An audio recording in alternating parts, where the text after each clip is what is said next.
This is today's business leaders. Actionable advice from real-world professionals. And now here's your host, Gabe Arnold.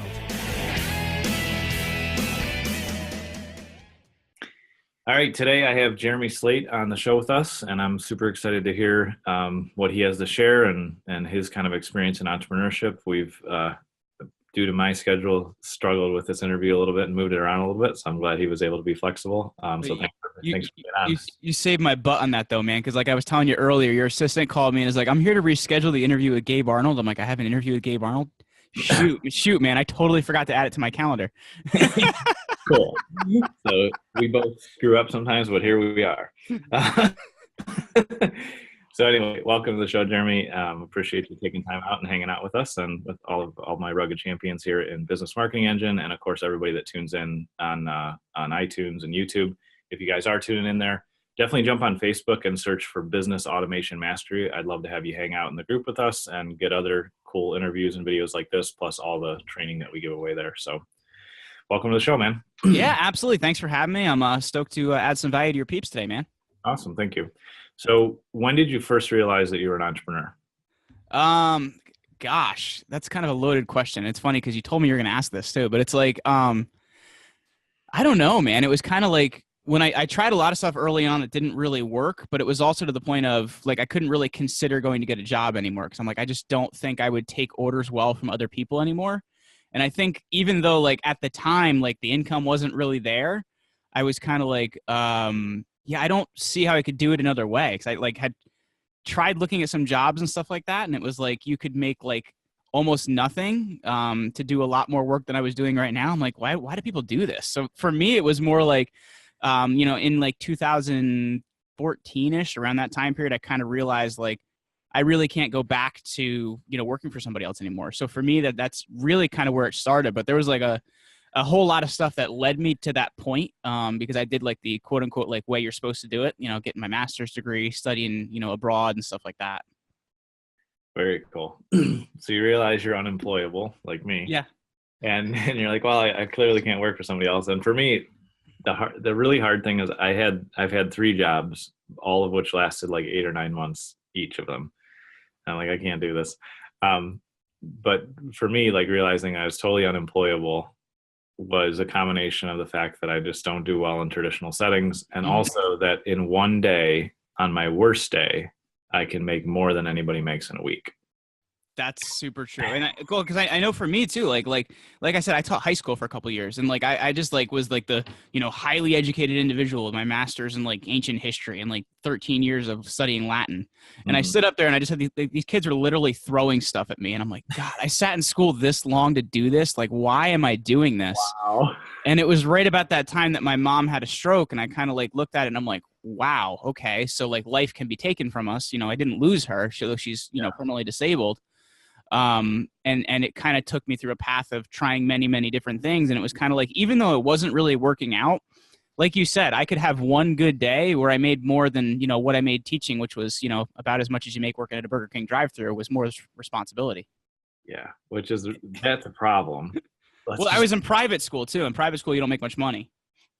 Yeah, you don't make much money in any school situation unless like you're lucky. And like there's a few, I was reading some study in the New York Times about like the average pay of teachers. There's a few weird spots where you can get to 6 figures if you stick with it with your tenure, but we're giving the most important job in the world to people that we're not paying enough. Well, I'll tell you what though too, like I guess for me, that's a whole other can of worms, because I just think the way our education system is structured, and we probably see this a lot now with how people learn differently. I think how it's structured in the past isn't going to be how it's around forever. Yeah. Like I follow a guy online, I don't know if you do as well, Dennis Yu from Blitzmetrics, and he's actually taken mentorship and built it into his business. And I think that's what you're going to start seeing a lot of it changing, because like for me, like, yeah, I got out and had a degree, but it wasn't applicable stuff. So I think that's what you're going to see changing, is how we educate and what changes. And I think those, in that way, what teachers are making may go up, because it's going to be more individualized. True. That would be cool. Yeah, it needs to be a free market economy instead of and I'm not against unions. I know why they were created in the beginning, and like I'm all for people being treated fairly. But I feel like in this case, sometimes the unions actually hurt their teachers. Yeah, no, I agree with you. Like I said, it's a whole other can of worms for me because I just think the education system's failing us right now. Totally agree. And the problem is we're using a system from the 1900 where you had to memorize information. We have the internet. It's stupid to memorize information. Yeah, I got Google, man. If I need help, I just look it up, and I just hope that I'm getting the right information, I guess. And Google's good at delivering the right information because if they started sucking at that, they would go out of business. Mm-hmm. It's like, again, free enterprise and capitalism solves a lot of problems. It's not the end all be all, but it's a decent system. Yeah. But anyway, so you realize that you don't want to get stuff thrown at you every day and that you're not very employable. Yeah. What happened next? Where did you move on? Kind of give us the history of from there, 2014, right to 4 years later. Sure. So before I give you that story, can I give you a crazy teaching story, which was kind of like one of those things that I really it was where I made that decision. I'm never going to do this again. I just had to find a way out. Yes. There was this one I taught sociology and ancient history and stuff like that. So my sociology class was an elective. So they stuck a lot of like athletes in that class. Didn't really want to do anything because it's an elective. It's easy. So there was this one girl in the class on the basketball team. Like literally, I've never seen a girl this tall in my life. She was like 6'11" or something like that. They're just like bigger and stronger than you. Dude, I'm 5'5", man. I'm just like hi. Please don't beat me up. so basically, like, I had the kids write this end of like semester paper, and it was super easy. I was an easy grader. Like, I was not hard on that. But she literally did nothing. Like, didn't hand anything in. So I actually had to create a paper to give her back to fail her. So she took that paper, walked up to my. Am I allowed to swear in your group, by the way? Is that okay? Absolutely. So she crumbles the paper up, walks up to me, and goes, "Fuck you, man." And I'm like, whoa. So I go to the principal, and the principal's like, "Well, she's got to play next week, so you need to deal with it." I'm like, are you kidding me? So nothing happened. And so I was just like, why do I want to be here doing this when we're more concerned about this girl playing in a basketball game next week than like actually like, I don't know, learning something she can use in life? Because I feel like sociology is even more applicable. So anyway, for me, that was the single moment where I decided, yeah, screw this, I'm out. So basically, what happened then is you're really trying to make my brain work. In March of 2013, my mom had a stroke, and years before that, I had actually had a bad knee injury where they screwed up the anesthesia, and I got last rites on the table, and it didn't really change my life until it was my mom. And then I was like, wow, it can happen to somebody else. Yeah. So, when I was 24, that happened. And it took a bit to kind of adjust to that. And it was till, later in the year when I finally was like, screw this, I'm done. And my wife was introduced to a network marketing opportunity, which at the time, I saw this presentation, I'm like, $1 million tomorrow? Dude, this is epic. It didn't happen. But it was enough to kind of, put me through that boot camp of, what do you do when you have no business experience and stuff like that? So I was in that for a couple of years, but it was enough to get me moving and realize like, hey, entrepreneurship is a thing and you can do it. But in that case, I didn't really feel like I was an entrepreneur because I was still answering to a group or whatever. So I went through a few different businesses in that time, being, selling life insurance. Ooh, that's a fun business. Sit down with somebody and tell them you're going to die. I sat down with an 80-year-old guy once that I didn't realize his wife had just died. And I said, sir, I understand. And he goes, how could you understand? You're young and you can walk. And I'm just like, oh my gosh, I am so sorry. So that business really didn't work for me. And then I actually went into selling products on Amazon, which I did pretty well with until we did our last product launch where I didn't hide the promo code for our launch from my listing. So somebody in China bought all of my products in 3 minutes and for $1 each. It was not good. Wow, that's a lot for me, man. I did something dumb like that a couple of weeks ago. So then I actually ended up partnering with a friend who already had a marketing firm and was looking for somebody to do be their CMO and do their content marketing and stuff like that. And I actually found something I was really good at. I was really, really good at content marketing, positioning, branding, stuff like that. So for a while that paid the bills and it worked, but I always was looking for something else. And that's when I jumped into podcasting. And from that, we actually started the agency we have now where we help some of the top leaders in the world to tell their story on podcasts. That's awesome, man. It's a crazy story, right, man? Yeah. I think like entrepreneurship comes out of the recognition that this is broken and it's not going to work, and the willingness to go find the new system even when you don't know what it is. Yeah. Because we kind of like know like, we don't like what we have now, so let's create something better. And as entrepreneurs, we're like the ultimate artists, right? Like we can like build things. And I think that's where it comes from, man. It's that creativity. Yeah, totally right. Yeah. Creativity is the end all be all. And what a lot of people think is that you're born creative, which is maybe some people are, but that's not the truth of how to be an entrepreneur. Creativity is a learned skill, and it's like it's something you can manufacture. And I have a process of creativity for the show where I just say, like, when did you first realize you're an entrepreneur? And then the rest of it is so easy that we have a great conversation and it's not scripted, where, and you're in the podcasting world, so you actually know way more about this than me, obviously. But like the shows that are super scripted, I don't think carry the same amount of value because they're not as creative. Well, then there's like the side of that I hate too, because my show was super scripted when it started, and then we're 400 episodes in. After about 100, I'm like, yeah, screw this. I'm not doing this anymore.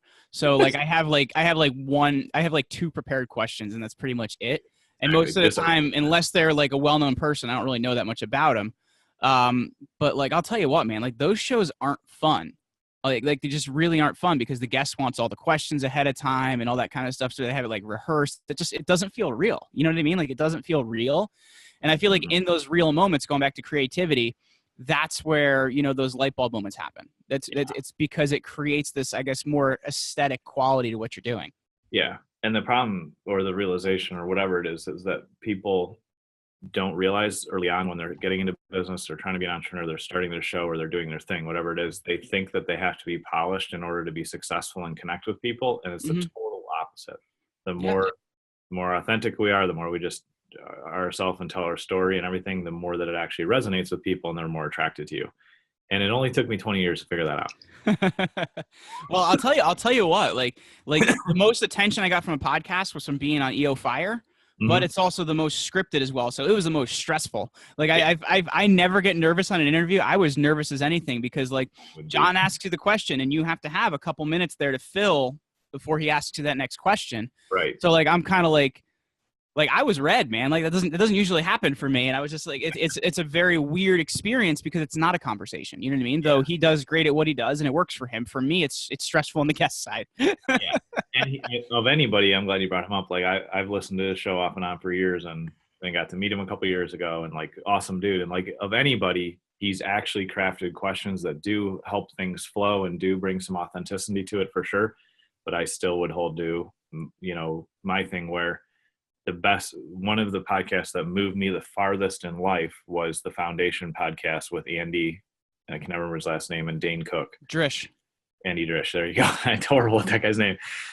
But I listened to his interview of Dan Norris, and it was this style and format. And I then created the company that's my flagship company and took me from being a entrepreneur who bought a job, to now I actually am a business owner. Oh my gosh, Dan Norris is the man. I just interviewed him about his brewery that he started, which was incredible. We didn't talk about marketing or anything like that. We talked about starting a brewery and how he created different beer flavors. It was a very, very cool interview. Dan's an awesome dude. Dude is awesome. So like, I totally related to his story because like he's like, well, I built websites. Like, and every online entrepreneur has at least thought about building websites or doing that whole horrible job.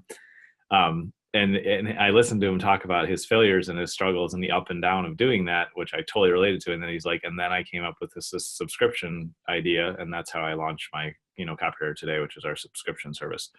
And it was game changing because he was just raw and authentic, and it was the Foundation podcast. And there's no game plan on that show. Yeah, that I can tell him.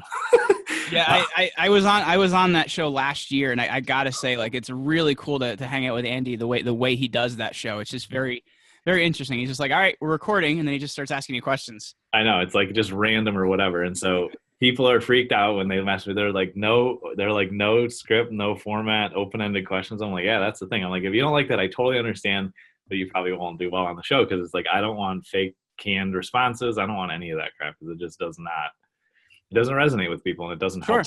And honesty and like really being transparent is what will actually help people move forward. And so I accidentally did that to this show. I never intended it, but this is my third attempt at having a podcast, and it's actually successful because I'm doing it the right way. Hey man, I tried two before and I hit it on the second podcast. So I feel you. Yeah. So it's like, we try to overproduce things and people just are so turned off by the fakeness of the show.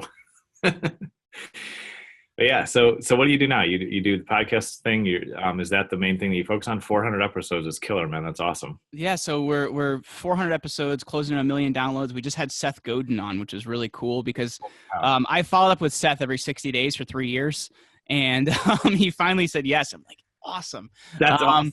And I'll tell you what, like, so of course I played that up in the copy and everything when we released the episode, and that made it do even better. But like, it was just so worth the 3 years of waiting because it was just incredible, like his viewpoint on things. Because like, once again, I had no plan going into that interview, but one of the first questions I ask people is what's your story?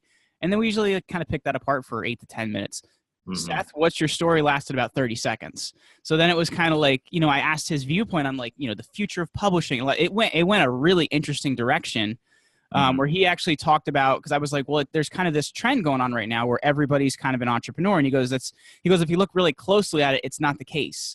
He goes, a lot of people are freelancers, but they're not entrepreneurs because they're not able to run a whole business. They're just basically, they have work and then they don't. They have work and they don't. He said they're freelancers. It's just we're going towards a freelance economy. I'm like, wow, that's brilliant. So I've got to talk to some really, really cool people in almost 400 episodes now.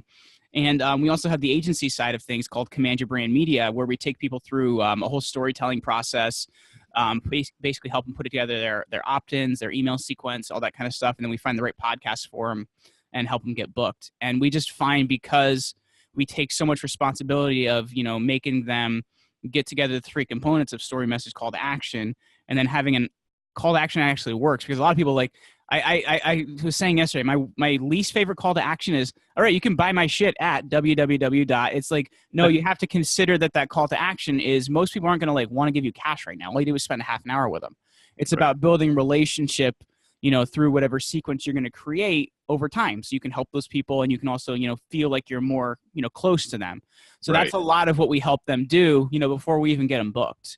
But then that's currently what our business is now. We've been doing that for about 2 years, and, it's been growing nicely. We've really enjoyed it. Very cool. Well, a few things I have questions about there. One is, what do you think is the big difference between, that's of course, super succinct, powerful answer from Seth. What do you think the difference is, or the progression from being a freelancer to being a business owner? So we'll start there, and then I have some other thoughts. But like, how does that change? Because I think you've probably gone through that. And here's the thing, because this is actually something I was going to bring up earlier in this interview, but I just was kind of like, it's not really relevant right now. Is one of my biggest problems when I first like tried to start having my, running my own business, is I didn't really play well with others early on. Mm-hmm. I had to do everything myself. I had to make other people wrong. And it's when you can get past that point and realize that you have to be kind of determined for a group and not just yourself, that's when it works. Because an entrepreneur is thinking about, okay, well, how much is it going to cost me so I don't have to do this task? And how can I basically streamline that and make it happen, but I don't have to do it myself. Whereas a freelancer's like, I can save $10 if I do it myself. And if you look at it that way, that's the huge difference between building something that's not going to scale and something that's going to scale.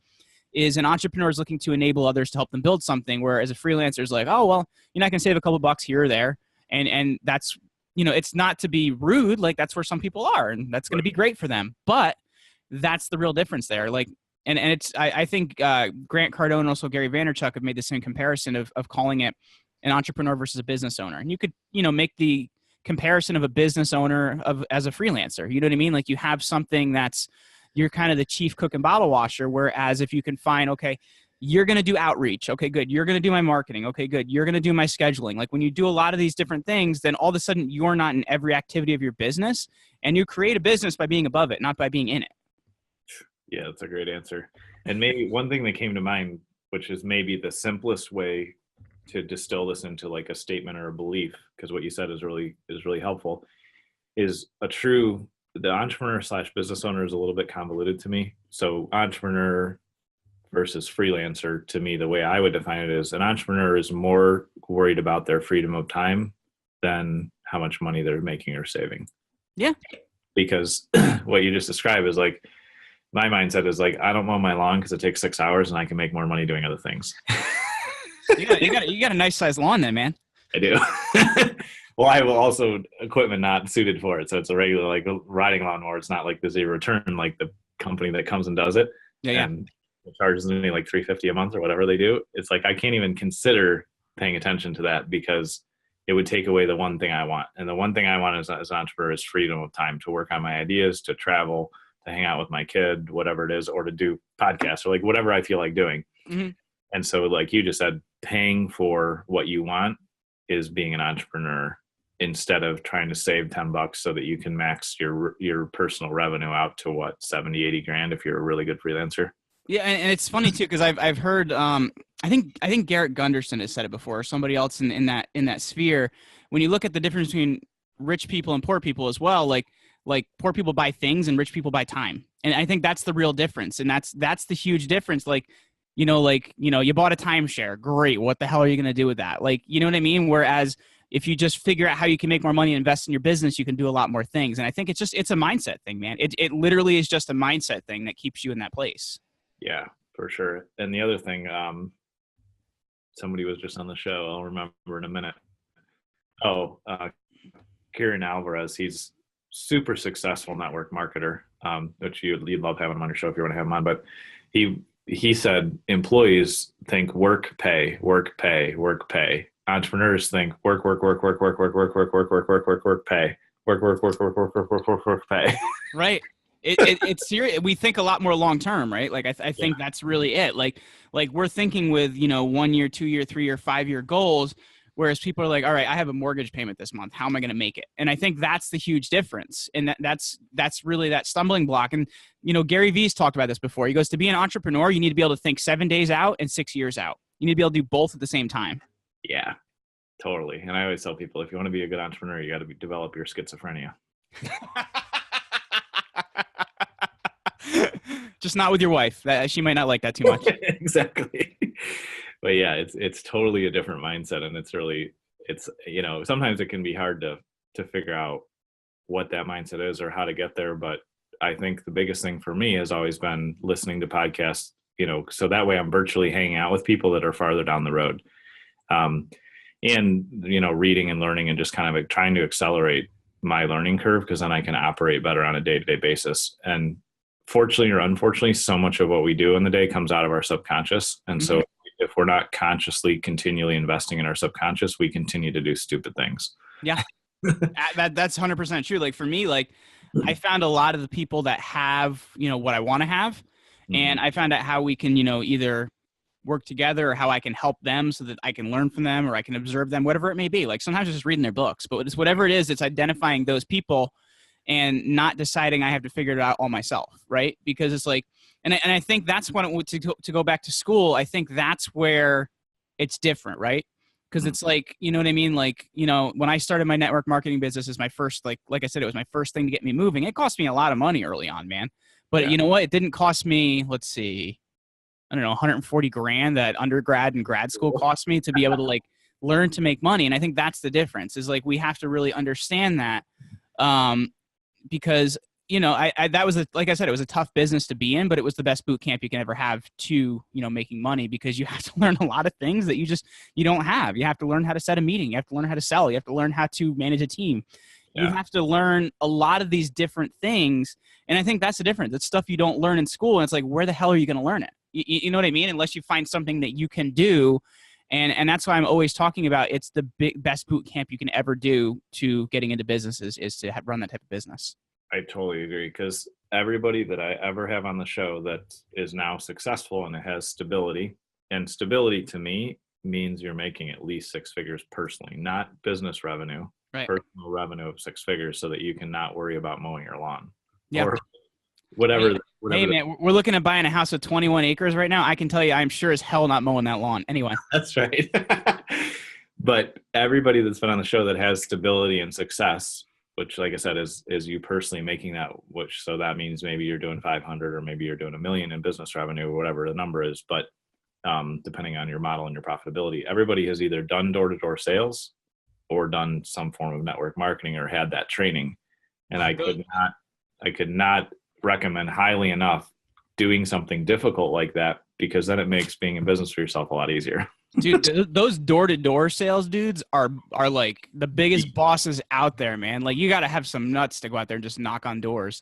Like, cause my first business I started while I was, while I was still teaching was personal training. So I used to do this in-home personal training business. Oh, nice. And like when things weren't good, I actually started knocking on doors and doing surveys as a form of getting clients. And it worked. But let me tell you, man, it takes some nuts because people say some stuff to you like, get off of my property, all that kind of like, you want to do door-to-door sales, man, you got to have some nuts for that. And Mark Cuban did so did Warren Buffett, and so it's probably not a bad path, right? Exactly. But it's like, and then that's the thing too, is like you have to think with a lot more. Like, okay, I have to know, what's the income in this neighborhood? Like, there's a lot of things you have to know, like when you're going to do that. Like, is this the right place to be doing that? Yeah, because you very quickly will get results or not, and deal with rejection like you would not believe, my friend.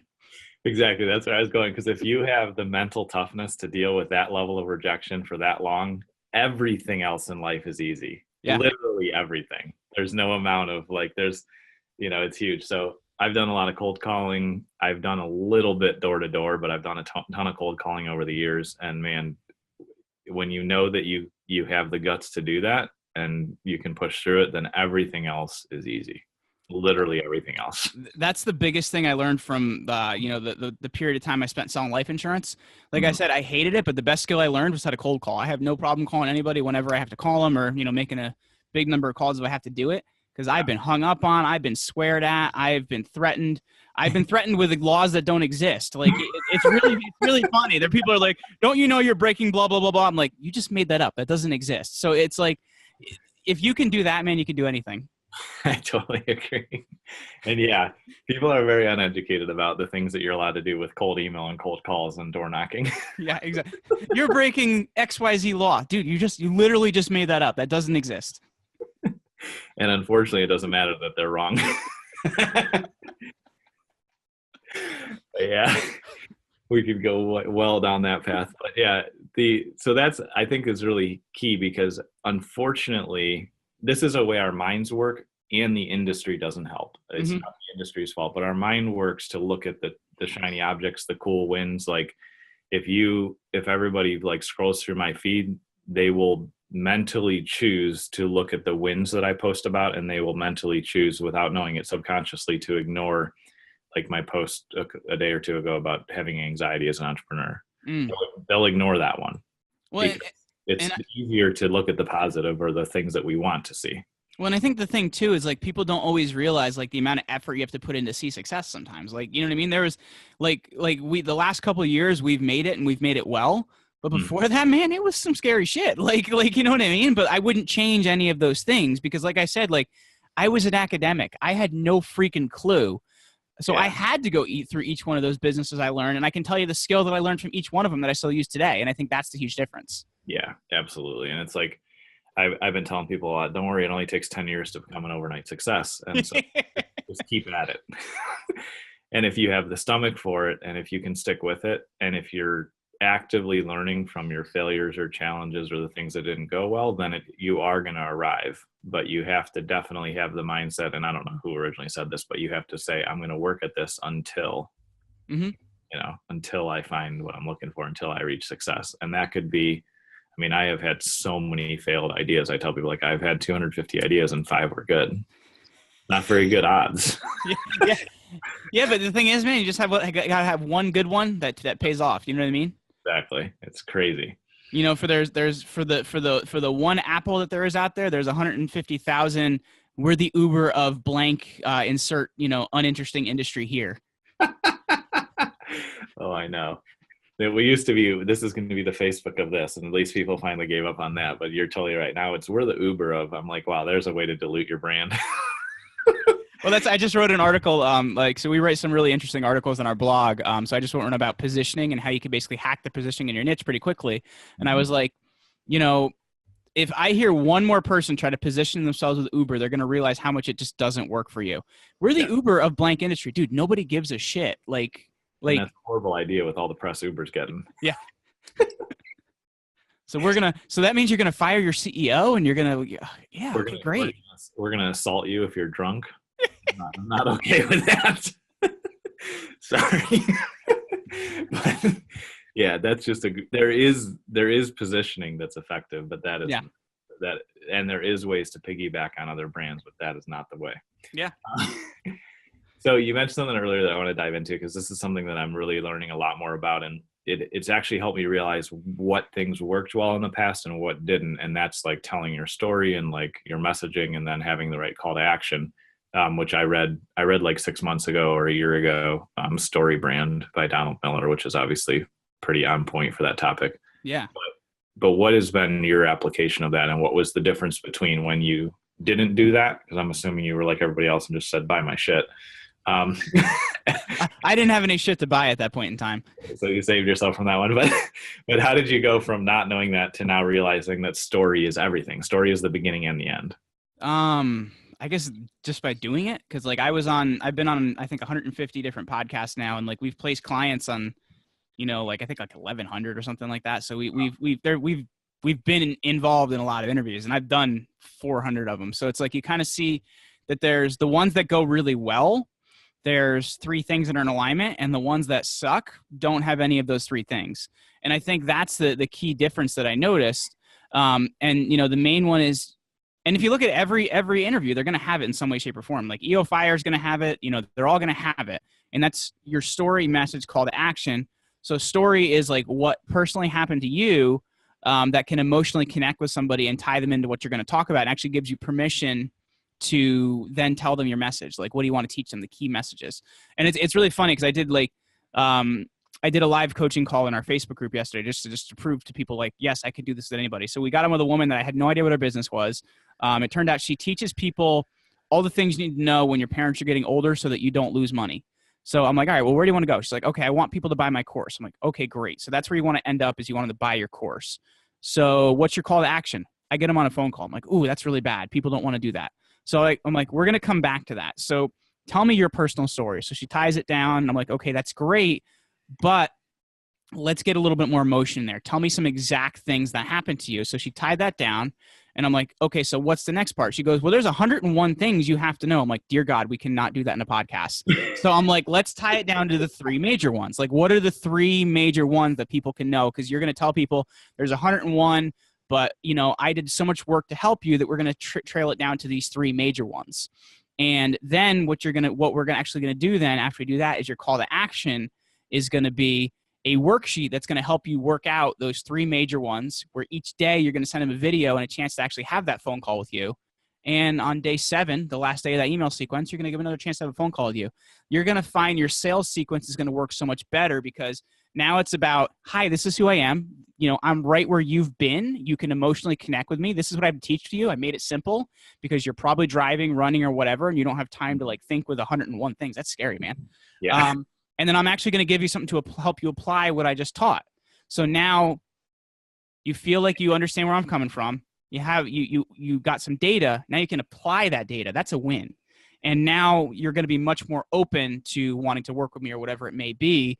And I think that's the huge difference. I feel like I got into a little bit of the semantics of it there, but does that make sense? That's really, really helpful. So just to reiterate, if you want to do well in business, because this is the key, first connect emotionally with your audience. So here's the thing I'll say, just not to cut you off, but this is what I'll say is understand where you want them to go, then go back to the beginning. Okay. Yeah. No, you're totally right. Start with the end in mind.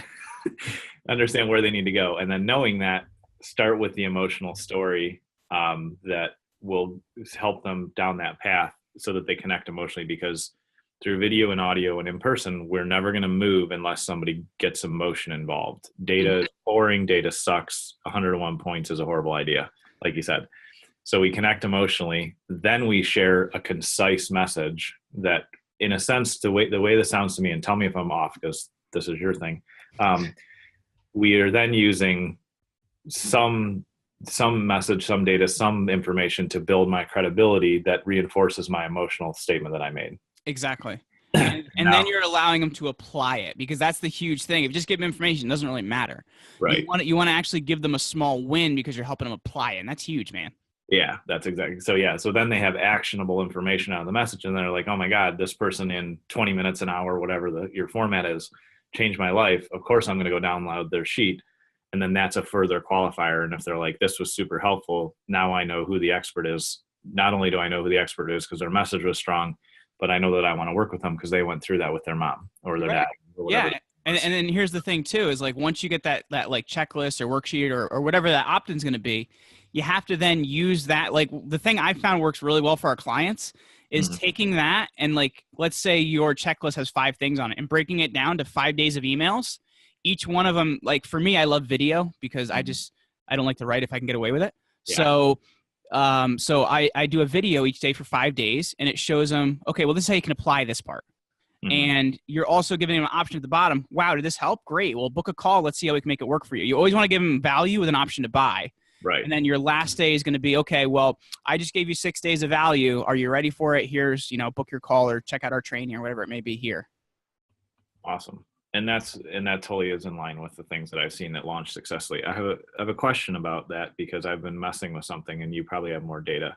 But before I ask the question about the format of delivery of that education, I want to point out something. Jeremy has only done 400 hours of interviews. It's nothing. And so everybody comes into this game of entrepreneurship and they're like, well, I want to do 4 interviews and be the next Gary Vee. Unfortunately, it doesn't work like that. Those are the people that are like a month in and are like, it's time to monetize my podcast. I'm like, you have 2 chipmunks in your mom listing. Like, who's going to buy anything? Yeah. So just to make sure everybody heard that part. But anyway, my question is, in Snapchat world that we live in, what is the trade-off of asking somebody to come back and watch a video on a daily basis as compared to compressing a course into one day? Because I played with both, and I don't have a good answer. And I haven't done 400 hours of this, so I don't have any expertise in it. I'm just testing stuff. I may not be the right person to ask here because I don't use Snapchat. I hate it. So do I. But it's just my label of like, we only have 30 seconds or a minute to do things. So I took the Jeff Walker product launch formula, which you probably are aware of. Oh yeah. That's what you just described. And I said, well, I have this theory that I'm going to have too much of a drop off for people to come back every day. So I'm going to do my launch without any barrier to the next day. So you can watch video 1 and then you can go to stage 2, 3, 4, 5, et cetera. And then you buy. And it was a relatively successful launch. I made some money and it was fine. Are you aware of any value difference in the psychology or the results of doing a compressed launch like that, where people can just go through it themselves in their own time, all in one sitting in like 25 or 30 minutes, as compared to you're probably giving 25 or 30 minutes of content over 5 days? Well, I that's awesome that it worked for you. I just haven't found it to work for me. You know what I mean? And that's just, maybe you're writing your copy different or whatever it is that you're doing, and that's making it work for you. It hasn't worked for us, and that's why I've broken it down into, what I'm doing. But also my vision for it is it's building a relationship, because the people that are sticking around at day 7 enough to be interested in that are going to be more of a super fan than somebody that just jumped into it. So for me, that's kind of how I look at it. I've tried the other way. It just hasn't worked for me. So, maybe we need to trade notes here and see what's working, but it sounds like it worked for you. It didn't work for me. That's why I was totally curious. Like if we're gaining value by compressing that learning time to Snapchat attention span, that's why I call it the Snapchat world. Or, because I totally agree with you, like you are building more of a relationship over time, and time value has a huge impact. So like I can give you an idea today and you'd be like, but like 7 days from today, if it's still rolling around in your head, you'll have way more buy-in if the idea has value. But that is why I give them an option in every email in that sequence, they get an option to buy. So if they're ready, like right away, boom, let's do it. But you're going to find most people are going to need more indoctrination than that to like be able to do it. Okay. That's a good point. That's the answer. That's why the major thing I teach is balancing value with asking. Because if you're not giving them an opportunity to buy, they may never buy. You know what I mean? That's just how it works. Can you dive into that more, explaining value over asking to buy? Because the other failure that I did early on, and I think everybody does, is like, my stuff is amazing, just come buy it. And obviously that's not how you provide value or build a relationship. So well, I'll tell you what, who that does work for is Billy Jean from Billy Jean is Marketing. On my show, his call to action was, you're going to go to, I think it was billyfixmyads.com. And he's like, you're going to have your credit card ready and you're going to blah, blah, blah, blah, blah. And I'm like, it worked for him, man, because, but he's the wolf of paid advertising. So I guess it works for him. Most people are not going to get that response. Right. So really what you want to think about is And it's not quite the Gary V jab, jab, jab, right hook. It's more like, and it's because it's different. It's an email sequence. And it's funny because email marketing still works and will continue to work. I actually, that was, one of the big email marketing services out there just interviewed me for a blog post they have coming out on this. Nice. And it's about giving them something that's so freaking valuable every day that, maybe they have a cognition in watching that training or reading that training or whatever. Ready to work with Gabe. I need to do it right now. You got to give them an opportunity to do that. If you don't, you could lose that opportunity. So that's why you start with your value at top, and at the bottom you have, hey, was this helpful? Or are you looking to get more? Do you want somebody to help you do this? Well, check out our training or book a call, whatever it may be. Give them one of those options. Don't give them both because they won't do anything. But you need to be able to balance that out every day, because at some point in time, if you're, the right person is reading it, or they're in the right point in their life, or your copy is good enough, they're going to be ready to do it on that email. So you need to give them the option to be able to do that. So it's balancing out amazing value with, all right, it's down here at the bottom. I'm asking really gently. And then you don't do your hard pitch till the last day of your sequence, because you don't really have permission to do that yet. You've asked really gently and nicely and easily. For me, it's usually 6 days before. And on the 7th day, I'm like, all right, it's time. You got all my value. I got nothing left to give. Pull out that credit card and let's chat. Yeah. Cool. And how would you, in the big picture, kind of globally look at a launch like that? Do you have any formula or way that you say, okay, this is enough value, I'm happy with what I'm giving before I'm asking? Okay. It's kind of a tweaking thing, because you're going to find that it's every business is so different. You're going to find out a little bit of what converts better for you. So what we do is we keep a spreadsheet and we see what percentage is opening email 1, 2, 3, 4, 5. Maybe we need to take a look at what's better. Is nobody opting in? Well, something's, or scheduling their call or checking out our webinar, then something's wrong. So that's usually what we're going to do, is then take a look at all those different things and see, based on how it's converting, maybe we need to tweak things a little bit. And that's kind of what we do in order to track that. So it's not crazy, but we just kind of see, how it's going for people. I tend to give a lot. I'm a big giver. And that's one of the big things we do with our Facebook group is I do 1 to 2 crazy trainings a week where people are like, wow, I feel like I should have paid you for this. But that helps to really add value to the following, because that's really, you want to be a person of value, because if you're helpful like that, you are going to be able to build the business you want to build. Yeah, absolutely. Very cool. And the difference is too, when we're doing it in the Facebook group, it's a private group too. So I still have to approve them. Right. Yeah. No, I'm definitely moving a lot of stuff into groups. If you're not in Landon Porter's group, then you should go hang out over there. You'd love it. Gotta check that out. We'll hook you up. That's where I've learned a ton there, and learned from some other really good groups, but he locks it down, man.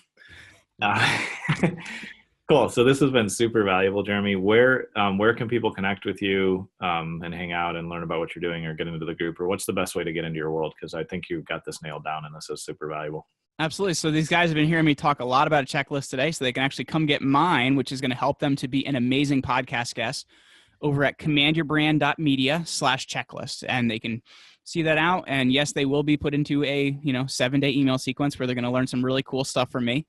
But I really want to see people win. And I know what we have put together can help them do that. And that'll let them get into our Facebook group and everything from there. Fantastic. So we'll share that with everybody. And for everybody that gets to see this on YouTube or listen on iTunes, we'll put that in the show notes too, so you can check that out. And I really appreciate you hanging out with us today, Jeremy. And we'll definitely have you back on soon. Okay. Yeah, thanks for having me, man. Thank you. You've been listening to Today's Business Leaders with Gabe Arnold. Remember to subscribe on iTunes. For more information, visit todaysbusinessleaders.com.